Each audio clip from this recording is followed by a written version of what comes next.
I want to say a few words about the purpose of the Community Forum. So in 2019, local efforts to increase awareness of the SDGs kicked off with a community event hosted by KWIC, the Kawartha World Issues Center, and GreenUP, also in partnership with the Fleming College of Sustainability, the Ontario Council for International Cooperation, Trent University, and the Peterborough Kawartha's UN Regional Center for Expertise, or RCE. So this forum brought together 120 community leaders, politicians, students, and educators to learn more about the 2030 Agenda. Participants identified priority SDGs for our region using collaborative activities and discussions. But this community forum will build upon that work to advance our efforts towards a sustainable future. Instead of taking an introductory look at the SDGs, we will be taking a deeper dive into how we approach the sustainable development within our local context.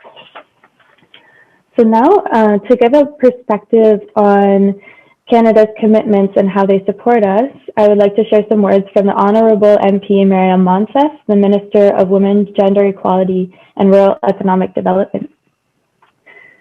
So Miriam says, "It's my great pleasure to extend sincere congratulations to the organizers and participants of the Sustainable Development Goals Forum as we celebrate this opening of the 2021 event. In 2015, 193 countries officially adopted the United Nations historic 2030 Agenda for Sustainable Development, a forward-looking plan to free the human race from the tyranny of poverty and want and to heal and secure our planet." End quote. This forum reflects on the work done so far and looks to the future using Indigenous perspectives to deepen our understandings of how our community can move forward in a way that leaves no one behind. We know that when people are left behind for whatever reason, whether it be a result of economical, social, or political exclusion, due to ethnicity, race, gender, age, disability, or the intersection of these factors, we are all made poorer. The United Nations approach to leaving no one behind aims to prioritize the dignity of human beings and ensure the needs of the poorest and most vulnerable communities are met. Peterborough, Nogojiwanong is a place of natural beauty, opportunity, and hope. There are too many among us who face injustice and inequity in their lives, and giving space to their voices is an important step in attracting leaders who can hear those voices and act upon them. I look forward to hearing what will be learned here in the coming days and wish you all success in this important work. Sincerely, MP Miriam Monsef. So Chimigwech for that. So next, I will pass things over to GreenUP's SDG project coordinator, my partner, Haley Goodchild, my partner in the project. So next is to you, and I will move through the slides at your discussion. Miigwech, Haley. Miigwech, Shay. I am going to only speak for a few minutes, and I'm really hoping my internet cooperates.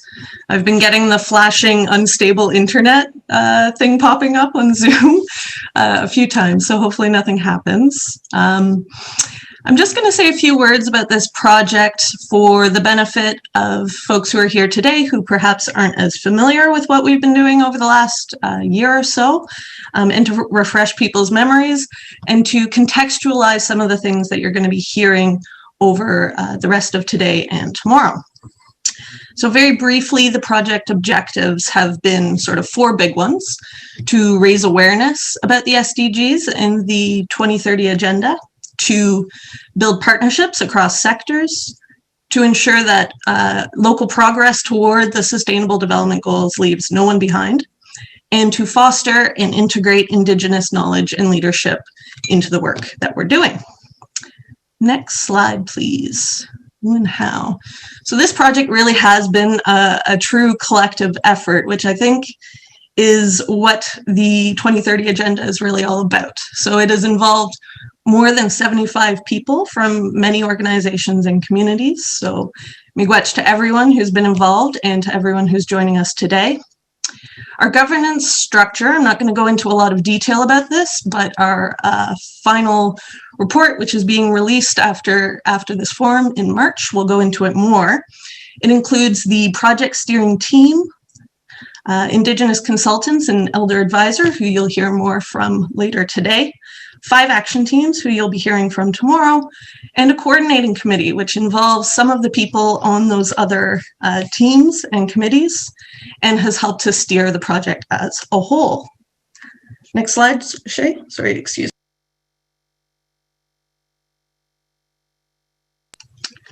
Very briefly, I'm just going to tell you a little bit about the 5 action teams that you'll be hearing a little bit more about.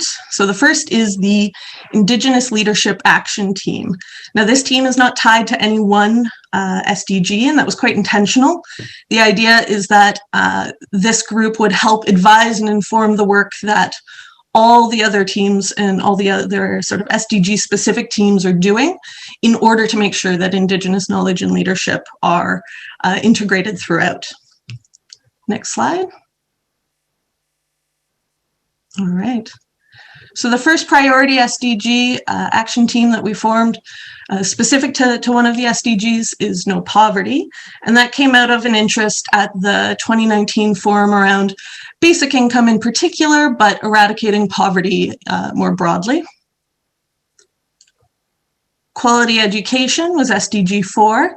I think there's a feeling, you know, Peterborough, we do a lot of work around education. It's known for education in this region. And so this is definitely a big theme that came up at the 2019 forum, and in particular, education that was focused on place and experiential education. And so that is how we landed on an action team focused around SDG 4. Next slide. So the third action team that we have formed through this project is around SDG 6, or clean water and sanitation. And this team sort of emerged initially around a strong focus around source water protection. But SDG 6 is much broader than it actually appears sort of from the title. It includes access to clean water, treating wastewater, and restoring water-based ecosystems, broadly speaking. And so that's a very important one here, as we've already heard from Phyllis, and as you'll continue to hear over the coming couple of days. Next slide, Shay. And finally, but not least, our 5th action team is around SDG 13, climate action. I'm not sure much needs to be said about why folks feel like this is an important priority. It clearly is, not just in Nogojiwanong, Peterborough, but around the world. So this is the 5th group that you'll be hearing more about.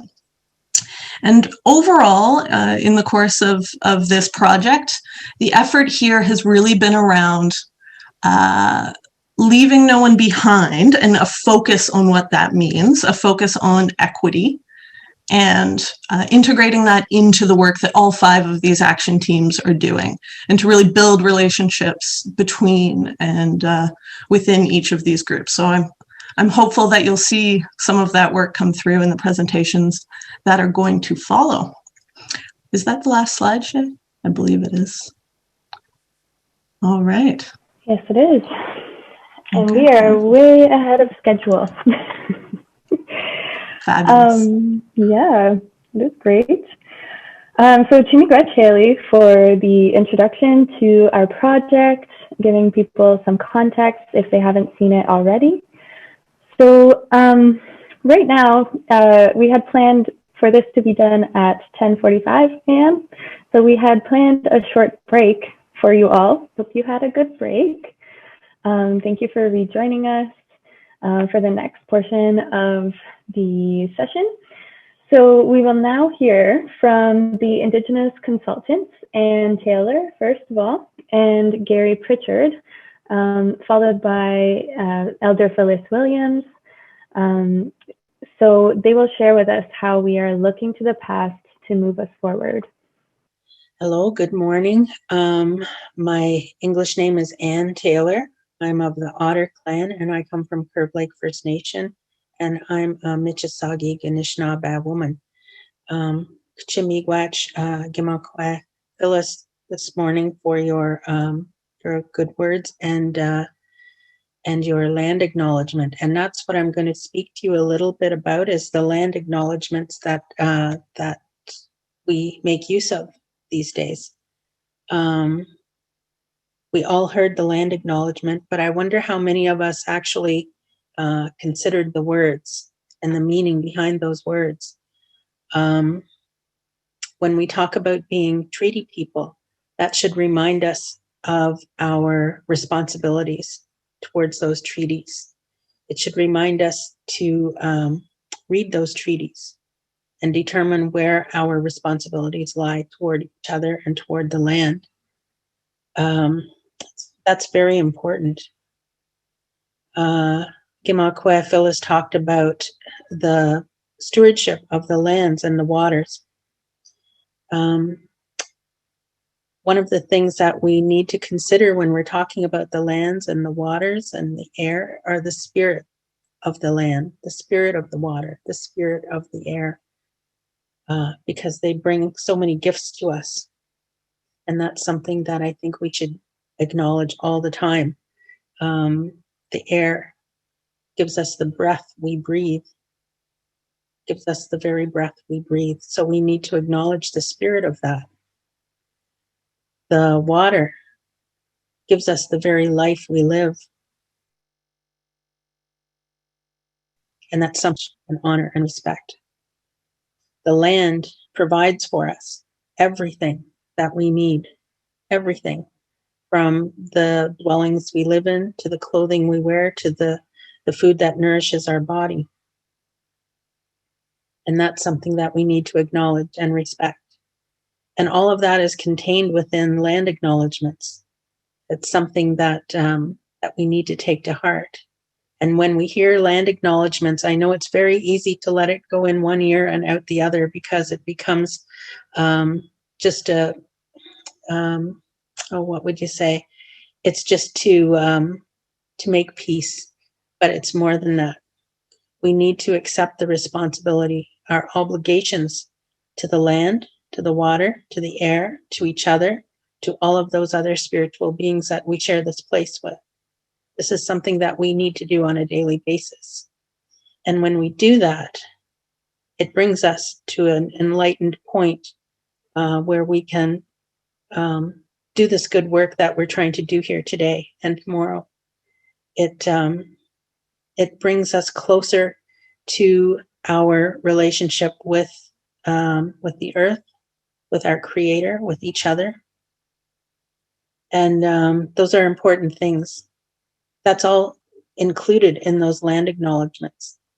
And if you don't hear the words in the land acknowledgements, then take these ideas upon yourself and do that every day. Acknowledge what you've been given. Acknowledge that when you wake up in the morning and you're washing your face, or you're brushing your teeth, or you're making your coffee, that you're using that water that gives us the very life.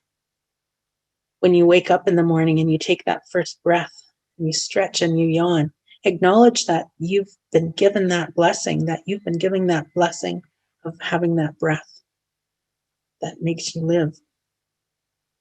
When you go down in the morning, when you are making your breakfast, when you are getting dressed, acknowledge that what you've been given is something that you need, and that has been provided to you by the earth. Acknowledge that. Do that every day. And it brings you to a place where you start to respect and honor everything that you've been given. And by doing that, you share that knowledge with those around you. And then when you hear those land acknowledgements, when you're in meetings, when you are in classes, wherever you are, and you hear a land acknowledgement, remind yourself of all of the things that you have been given. Remind yourself of all of those responsibilities that come with being a treaty person. And here in Canada, we are all treaty people. Whether you are new to this country, or whether your family has been here for generations, or whether your family has been here for thousands upon thousands of years. We need to acknowledge that. We need to acknowledge our relationship with each other and with everything around us. And this is how we do this good work. This is what leads us to do this good work that we're doing here today and tomorrow. I'm going to pass the feather on to Gary Pritchard. Gary has a lot of knowledge that he has to share with us, and his good words will inspire you.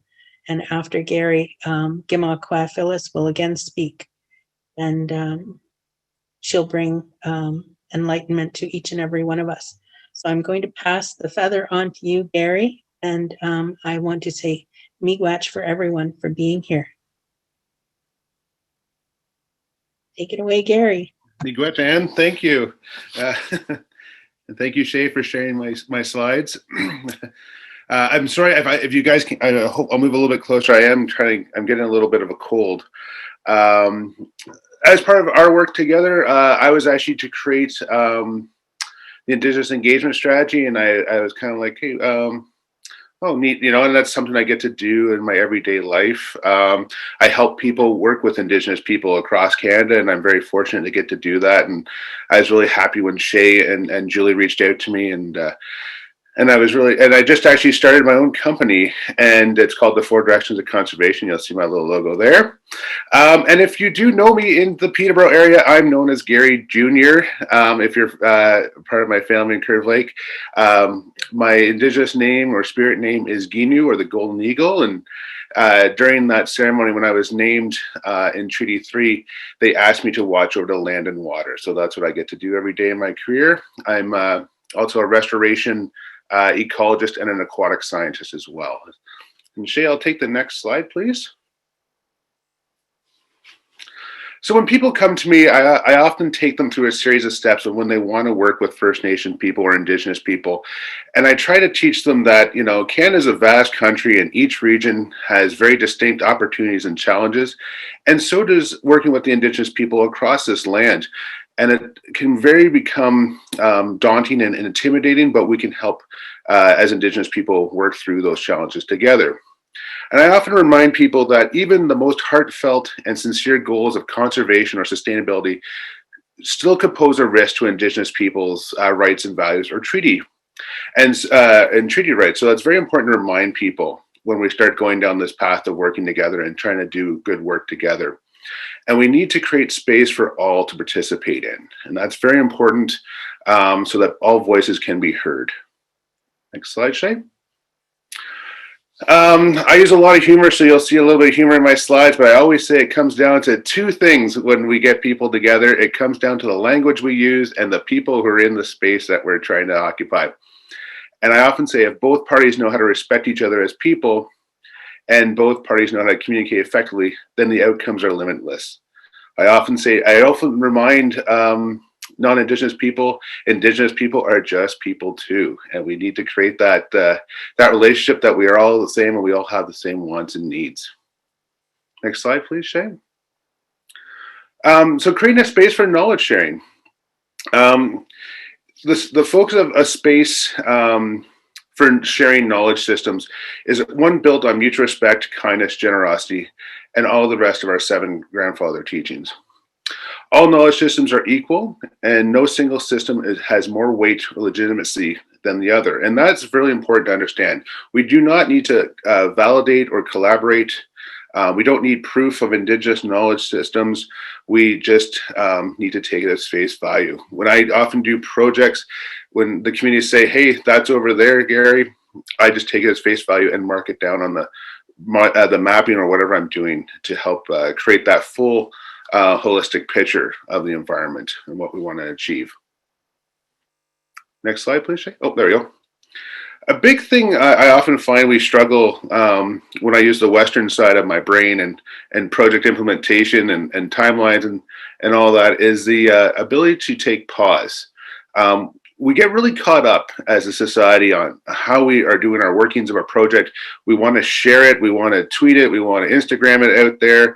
It wants to be broadcast to the world, but we really do need to take time to pause and create a space to make sure everybody knows and is comfortable what is happening in the project. I often ask the non-Indigenous community when they want to engage with First Nation people or Indigenous people, what is their cultural understanding prior to beginning this process together? What is the local communities and you want to build that relationship with? What are some of the challenges internally to good relationship building, right? What is your past with them? What are external factors that make collaboration difficult, right? I use example, back before COVID, we're about to go into little NHL mode right now, right? In the fall, there's deer hunting. I'm a big fisherman, so, you know, spring and fall, I'm out harvesting as well. What is the knowledge systems that we're going to apply, and what are the outcomes that could be problematic through the process? Is it going to be completely Western science, or is it going to be a combination of both Indigenous knowledge and Western science?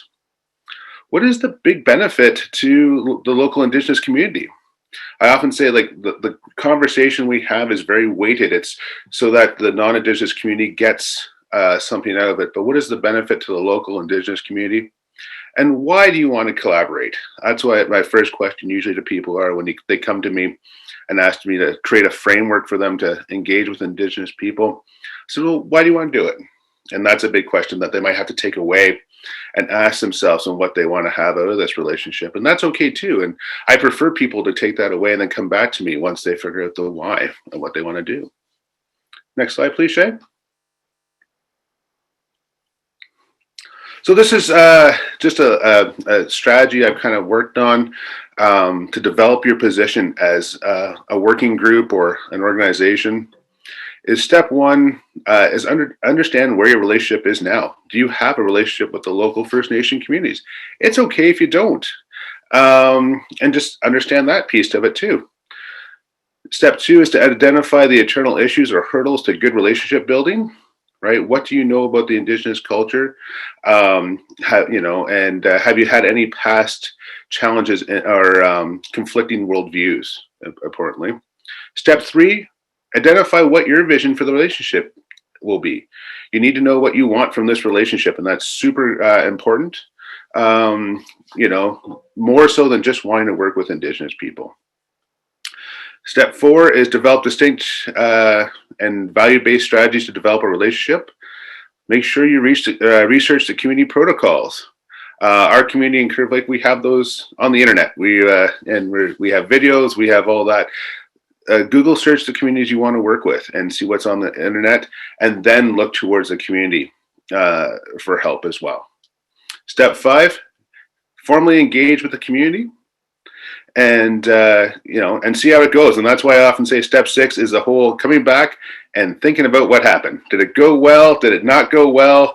I usually ask the community after, how do you think it went? And it's usually interesting the conflicting opinions people have, but we rework it to make it better, to keep the ideas flowing and everybody getting along. Next slide, please. I often think we need education. I often find it funny when the Crown depicts me as an expert now in anything. I don't believe I'm an expert in anything, but they often refer to me as that. I don't think so. But educate your team, develop training, a training strategy for your team, working with and interacting with the local Indigenous community. It's far outside the normal training activities. I often say you really need to be a part of the community, create sharing circles, and friends of mine on the call I've seen today are going to laugh because I'm horrible at sharing circles. I don't share well. Attend ceremony, and I often like to do the cultural harvesting and feasting part. That's my favorite part. I do miss that because of COVID. We don't get together and talk and feast together. Training should involve the way policies and strategy are to be implemented and applied, right? Create cross-cultural views on how to apply those systems. It's not just a Western policy. Create a system of sharing. Make sure, this is my favorite one, make sure the team you use is the right one. Personal politics and prejudice could really compromise the whole project and the outcome. And we really need to figure out who is the best project team to move forward with. And I've seen projects where I've actually stepped down and said, hey, I can't be a part of this project, but I recommend who should be a part of it. And that's really important as well. Next slide, please. Bringing people together. Once you have a basic understanding of your network of partners, bring everyone together. Once again, I suggest having a meal or a feast. When we can do that together again, I can't wait. And make sure you follow proper community protocol. In the Indigenous community, we often have giveaways at the end of feast as well if you're coming to a community. So make sure you're have the ability to facilitate that. Try to figure out strengths and common interests that all members have when we get to the table, right? Usually it's simple. I start off the conversation off with just talking about fishing, right? A lot of us like the outdoors, nature, hunting. You know, I started birding during the pandemic, which for those who do know me, think that's a really weird thing, you know, and that's just how do you create common interests. But also think about when you get together, creating a code of conduct. How should everybody behave during this? And Shay did a great job even calling our code of conduct at the beginning of this meeting. Sometimes I like to bring additional mediators just in case we just need extra help at the facilitation of the project, and that's okay too. Don't think that's an obstacle, but I actually think it's a step of caring to create that balanced relationship amongst everybody. Next slide, please, Shay. So some of the work we're going to do together at creating these SDGs is very complicated and very big. So I often talk to people about creating sub-working groups. I remember one time we were in a project, we were doing a watershed plan up north, and the watersheds up north are a lot different than the watersheds down here. They're massive. And we actually talked about creating working groups so that we can actually facilitate some of those goals, right? And achieve something quicker than all of us talking about it and not understanding the full picture. Next slide, Shay. Fill in the knowledge gaps. Some of the work that we're going to do, we might not have enough information collectively on it. Do we need Indigenous knowledge systems, or do we need Western science to help fill in those gaps? Understand the policy and the legislation. Look at natural law through the Indigenous worldview and how it applies to the targets in the project, and develop strategies for outreach and better communication to everybody. That's one of the things I often say, that a lot of the urban Indigenous context we don't have great reach to, and we need to reach them more. And that's just through different social medias and newsletters and things like that. Next slide, please. Create terms of reference, goals and mandates of the working group. What are the principles?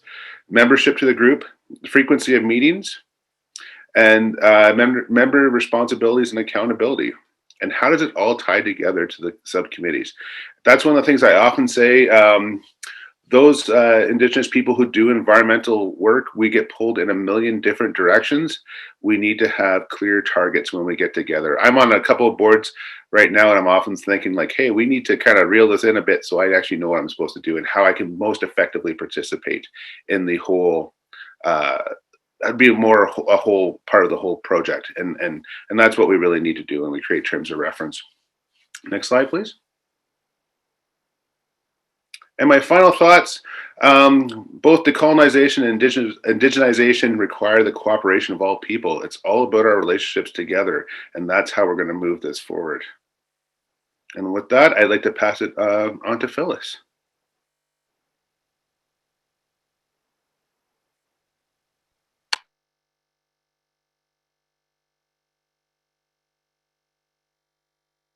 Oh, Phyllis, you're on mute. Sorry. I forgot what I said now. Miigwech, Anne, and Gary, I think you've really opened the ears of the people who are here today. And I sense that people are very attentive to the words that you spoke. To Miigwech. So I'm on next. I wanted to provide a short story, and it will certainly reflect on our theme, looking to the past to move us forward. And it'll also equip the breakout groups that'll have some discussion later on. So my story starts. Curve Lake conducted an oral history research project in 2001. It was a very important piece of reflection of how life was at the time. Consider it 1923, when the Williams Treaties were being signed by the 7 First Nations, the ones we refer to in our land acknowledgement. Many of our elders and older adults participated. As I read through the historical interviews, I could remember the family nurturing and the community hardships of what the elders and those interviewed were speaking to. I remember the way we lived: crowded homes, poverty, survival, a lot of hunting, fishing, trapping, berry picking, wood cutting, basket making, crafting, government-controlled education, depleting Anishinaabemowin, our language, and the school system. Dependence of transportation on others who had cars. Enjoying the clean, drinkable water from our lakes and rivers. The plant life with the abundance of rice, availability of medicinal plants for healing practices. Grandparents trading with local farmers, lawyers, doctors, and tourists. Having little money, few jobs, but trade helped us to get the extra food staples to add to our family dinner table, with meat from hunting, trapping, and fishing. And while changes were impacting our good life, our culture, language, our future, we were quite happy and content. But I didn't know any differently as a child until later years. Our way of life changed drastically with the threat of environment and climate change, tourism and development, and the reason we as Indigenous people have had to persist our teachings to sustain Mother Earth and all she offers us. Water, plant life, animal life, medicines, and ceremonial places. These were our teachings then, and our teachings to our children and grandchildren today. This is all of our responsibility to ensure that we have better education, clean water and sanitation, no poverty, climate action, and Indigenous knowledge intertwined and leaving no one behind. This SDG project reminds me of those early years, and I have selected some quotes from the collection of oral history to share with you, the ones that echo our work. These quotes are from our ancestors, elders, and community representatives. And there may be a time I get emotional because, you know, those hurts that I speak to will come back. So these are the quotes that were captured. Our family was poor. We had our own garden, had our own animals, killed deer, had chickens and eggs, had a root cellar. Mother was a great cook, so we always had good food. Another one, sports groups beef about native ice fishing. But they can have week-long tournaments, though it's catch and throw back. But that's a lot of stress on fish. How many return to their own habitat? How many survive being caught and injured? Another one, farmers have cleared enormous tracts of land, reducing the habitat of deer and fur-bearing animals. Resorts and cottagers have dredged shorelines to rid them of weeds, wild rice, reducing the habitat of ducks, which was plentiful in Buckhorn Lake. Muskrats are now very few. They have few weeds and swamps to thrive on. Bullfrogs are the same. German carp were introduced to our lakes and damaged these habitats. No muskrats anymore, no weeds, too much pollution going into the lake. Duck hunting was only for a short time while there was wild rice. Curve Lake harvested rice, and there was a cranberry marsh near Emerald Island Bay. Now that has all disappeared.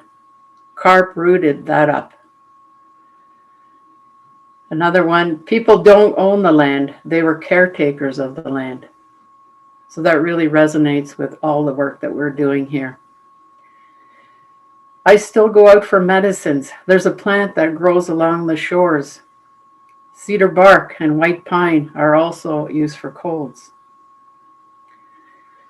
She was a very ambitious, untiring lady who worked hard at gardening, fishing, harvesting rice, medicines, wild tobacco, etc.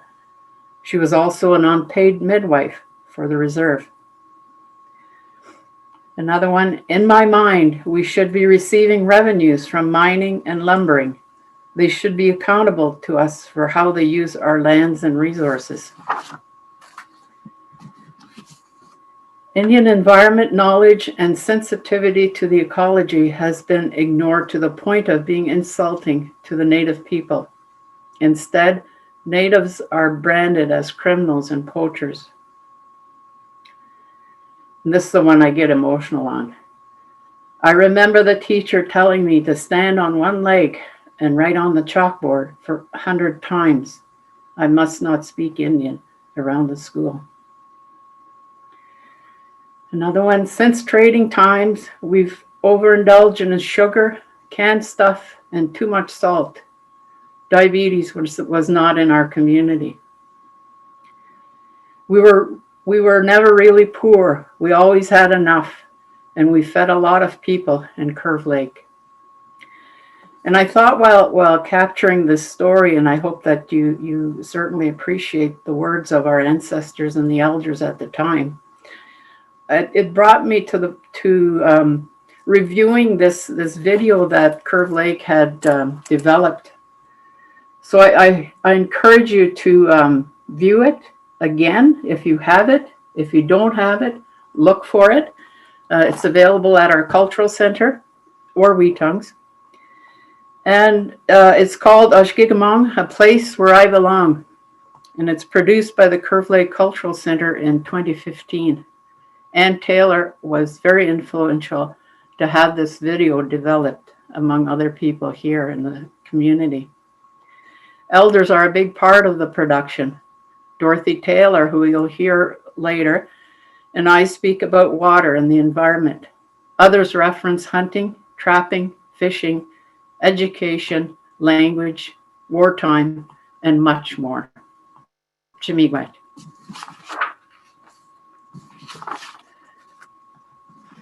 So I have another task that I will give an overview of the work that we done in the Indigenous leadership team. And this team prioritizes a fundamental objective to foster and integrate Indigenous knowledge and leadership in our approach. This work was led by the Indigenous Knowledge Action Team. And I'll apologize ahead of time if I mispronounce any names. I was a co-chair and sought by Shaylin and others to be the project elder and advisor. I worked with the steering committee and this particular committee. Kristen Muskrat was also my co-chair. And unfortunately, with the amount of work she's done for us and with us, she was unable to be at this forum. But she, at the time, was working for Trax, and we truly appreciated the work that she had contributed. Angela Connors comes to us from Community Race Relations Committee. Marcelino Ensign Maya Nation. He's on the board of directors with KWIC. Anna Ensign Lopez, Maya Nation. She's a youth and thankful that she was with us to work through with us. Helena Matai, Sustainability Studies MA candidate at Trent University. Gary Pritchard Jr., who was with Cambien Aboriginal Consulting, and he has now branched off to his own company, as you heard. Julie Kapirka, Lands and Resources Consultation Liaison, Curve Lake First Nation. Sean Conway, who's a member of council, and he's also the liaison with the Mississauga Nation. Tom Cowie, he's the Lands Resources Consultation Liaison at Hiawatha First Nation. Jeffrey Jacobs is also a council member of Curve Lake, and he has his own consulting company called Sierra KWIC. And Lois Taylor, she was also on our team from the Curve Lake First Nation membership. So thank you to all who have helped us out thus far.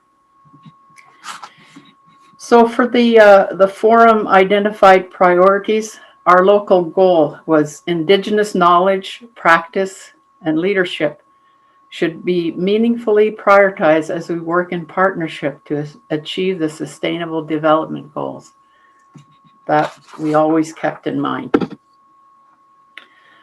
The Indigenous Leadership Action Team's purpose, we had two Indigenous consultants, namely Ann Taylor and Gary Pritchard Jr., and myself as the elder advisor.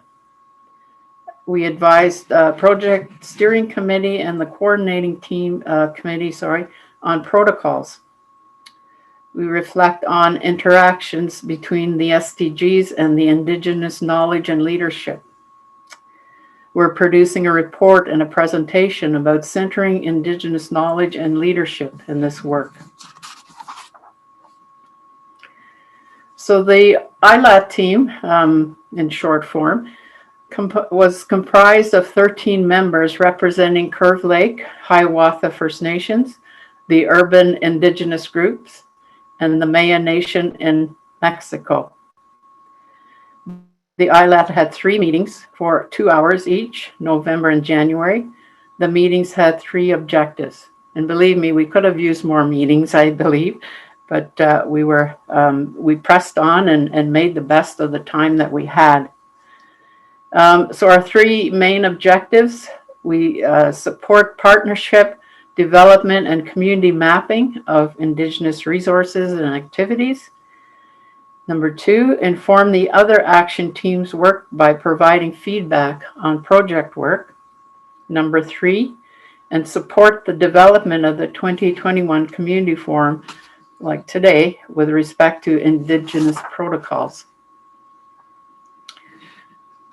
So in no poverty, Indigenous peoples experience the highest levels of poverty in Canada.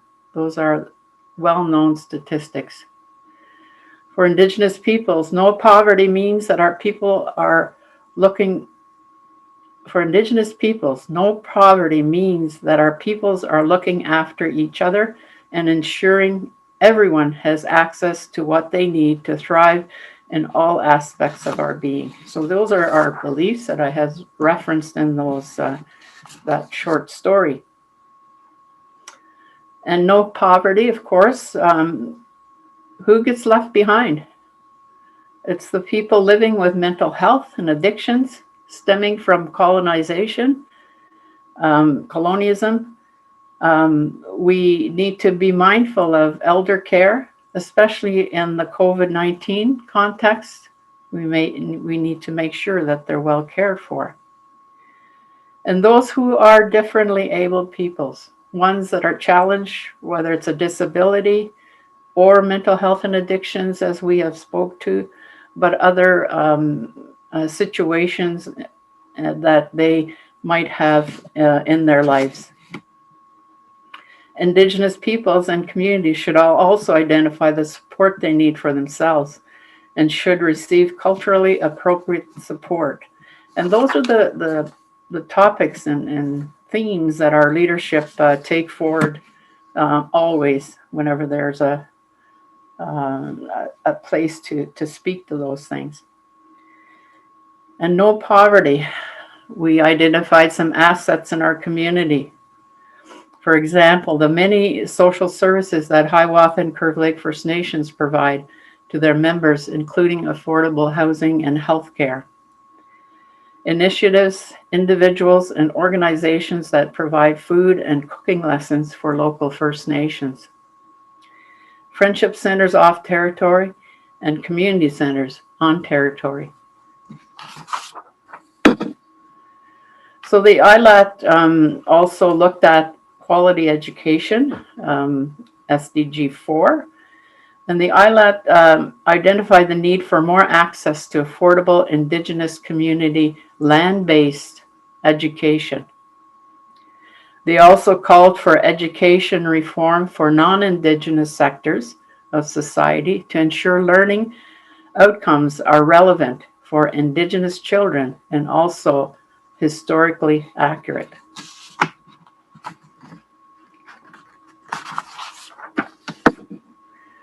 And in quality education, we identified those who get left behind, Indigenous youth and adult learners, racialized and marginalized communities and individuals, low-income people and families. And sometimes, people can't help themselves, so we need to work on that to help each other. And as much as we can, certainly find those resources that are needed. And quality education, assets in our community, we identified a few. Organizations and learning centers that offer Indigenous education. Individual knowledge holders organizations. Indigenous education in cooperation with Western educational institutions. Next slide. So this slide is near and dear to us, of course, as Indigenous and First Nation people. Clean water and sanitation. So priority SDG 6. Water is becoming a scarce source due to privatization and pollution, with no recognition of Indigenous peoples' inherent and legal rights to water within their territories. Indigenous people are often discriminated against with regards to accessing drinking water and sanitization. So much to be said there, and be mindful when we're in our groups to listen and contribute. So who gets left behind in the regard to clean water and sanitation? Kerfling and Hiawatha First Nations currently have boil water advisories, and they have had these for many, many years. Being downstream, Hiawatha First Nation and the environment suffer from the Peterborough wastewater. Local Indigenous communities need capacity to develop protocols and policies to protect water. Much work to be done. But we all know that there are other aspects that we need to speak to, and those are the assets in our community.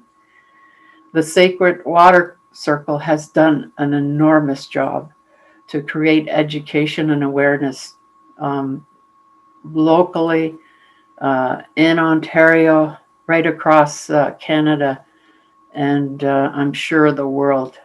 Our leaders take this matter of water to the highest level, and thank you for that.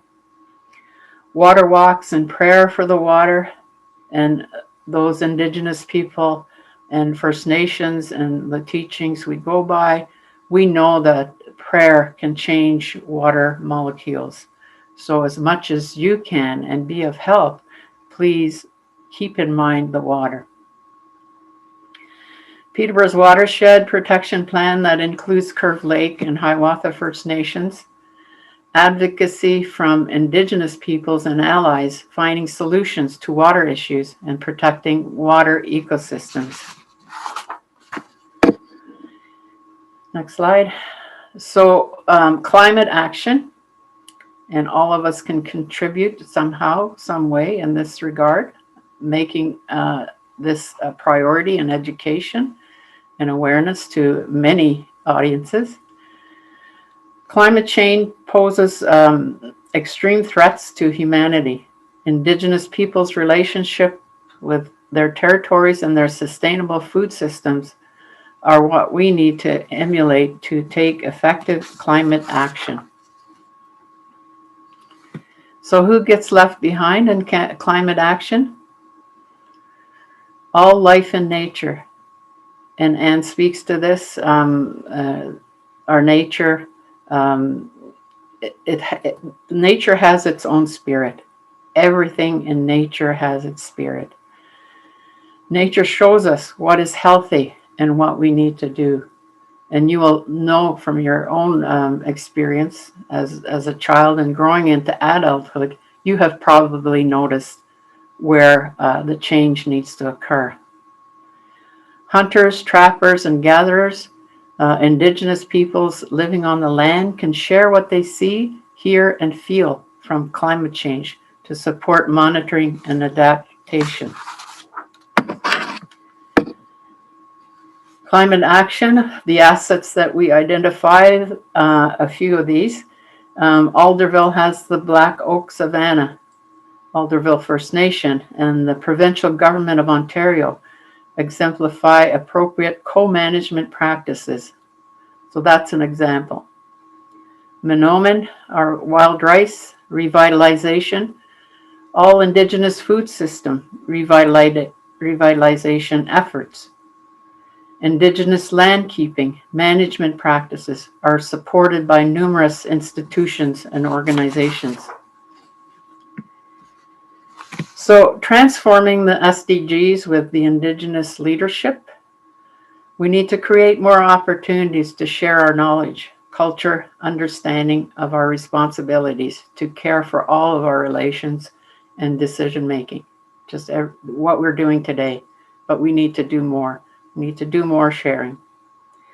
Represent the SDGs cyclically instead of linearly to better illustrate how goals are all interconnected and relate to each other. Respecting their diversity, Indigenous communities can create their own progress indicators and targets with their own definitions. And engaging Indigenous peoples and achieving sustainable development on their territories is non-negotiable. Learning how to do this from Indigenous peoples themselves is how this is achieved.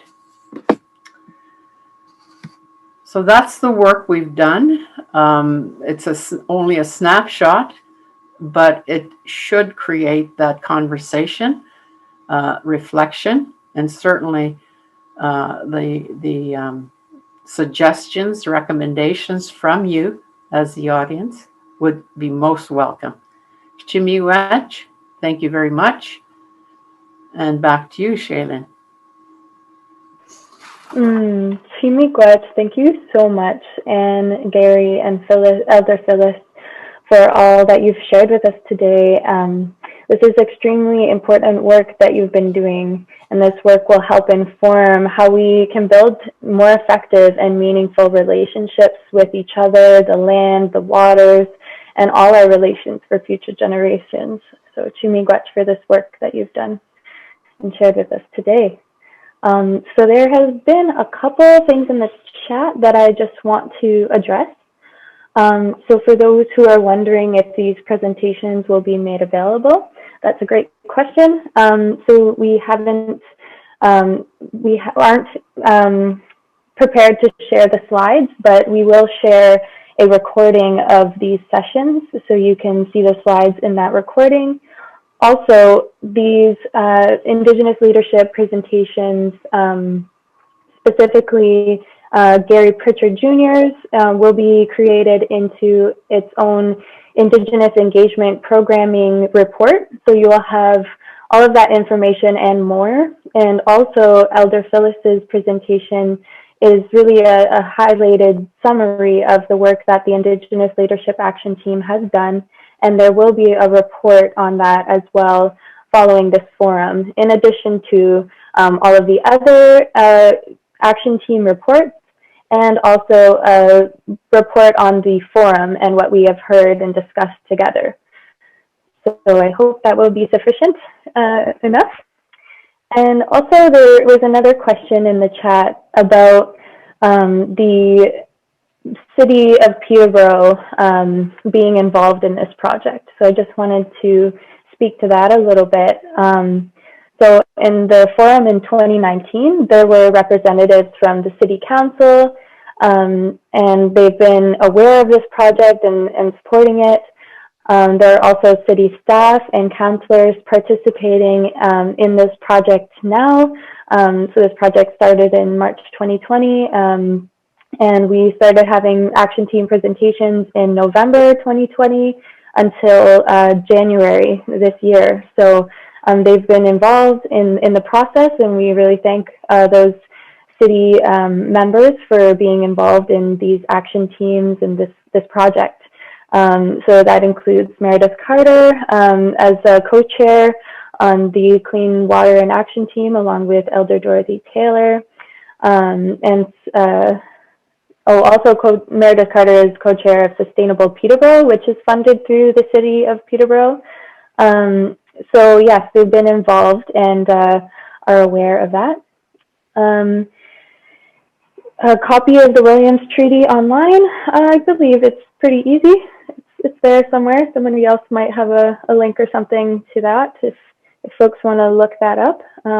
But yes, the treaties are definitely available online. I don't have them available on hand, but you should be able to find them to learn more information. And I encourage everyone to do that, to get familiar with these territories the treaties from the territories that you're from, if you're in Canada or the States or something.